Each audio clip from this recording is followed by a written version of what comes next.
மாநிலம் முழுவதும் மாவட்ட தலைநகரங்களிலே எழுச்சியோடு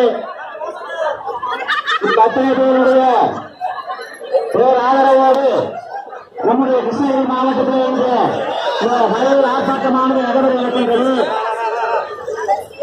இந்த அலைகளான வந்திருக்கின்ற கொண்டு ஆர்ப்பாட்ட விளக்கங்களை ஆற்ற இருக்கின்ற மாநில உயர்மட்ட உறுப்பினரும் தமிழ்நாடு தொடர்பு ஆசிரியமன்றத்துடைய மாநில தலைவருமான அன்புக்குரிய தலைவர்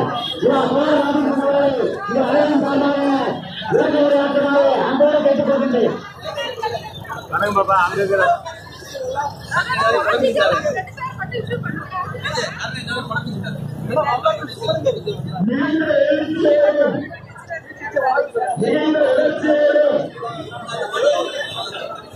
நடைபெற்றுக் கொண்டிருக்கின்ற இந்த மறியல் போராட்டத்திலே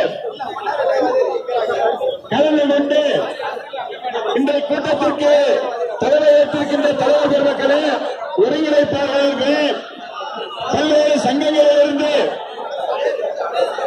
ஆசிரியர்களும் அரசு ஊழியர்களும் பார்த்திருத்தனால் படைபெறுத்ததோ படைபெறுத்ததால் பார்த்திருத்ததோ என ஆச்சாரம் இயக்கவண்ணும் ஆசிரியர் பெருமக்களையும் அரசு ஊழியர்களும் திரட்டுவதில் பல்வேறு சங்க சாட்சிகள் இணைந்திருக்கின்ற பல்வேறு சங்கங்களுடைய பொறுப்பாளர்களே, அலைகளை திரண்டு வந்திருக்கின்ற ஆசிரியர் பேரினமே, அரசு ஊழியர் பேரினமே,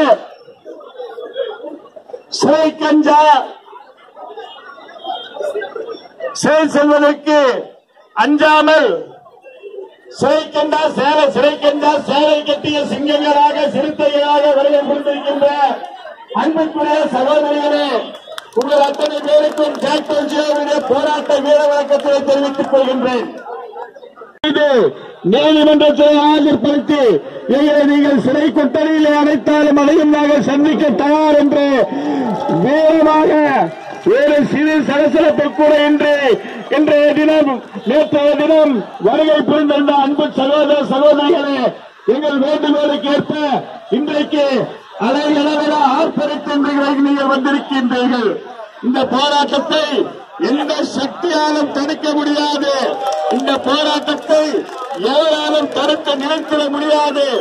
எங்கள் உணர்வுகளை இந்த அரசு புரிந்து கொள்கின்ற வரையில எங்கள் உணர்வுகளுக்கு மதிப்பளித்து எங்களை அழைத்து பேசி எங்கள் பிரச்சனைகளுக்கு தீர்வு காண வரை எங்களுடைய போராட்ட முழக்கங்கள் பெண்ணை பிறக்கின்ற அளவுக்கு எங்கள் போராட்டங்கள் நடக்கும் என்ற அலைகளிடத்திலிருந்து வந்திருக்கின்ற ஆசிரியர் அரசு ஊழியர் பேரிடமே, இன்றைய தினம் ஒரு குழப்பமான சூழ்நிலை. நான் கூட யோசித்தேன், ஆசிரியர்கள் பள்ளிக்கு சென்று விடுவார்களா, அரசு ஊழியர்கள் எல்லாம் அலுவலகத்துக்கு திரும்பி சென்று விடுவார்களா? அரசும் நமக்கு நெருக்கடி தந்து கொண்டிருக்கிறது.